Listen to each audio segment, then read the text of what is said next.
Kasus penyebaran dan penularan virus corona atau COVID-19 di Kota Lubuk Linggau terus meningkat dan meluas.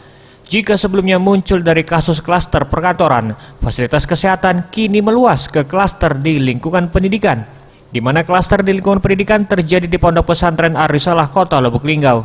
Kepala Bidang Pengendalian Penyakit Menular Dinas Kesehatan Darlela mengatakan pihaknya telah melakukan tes swab terhadap 72 santri.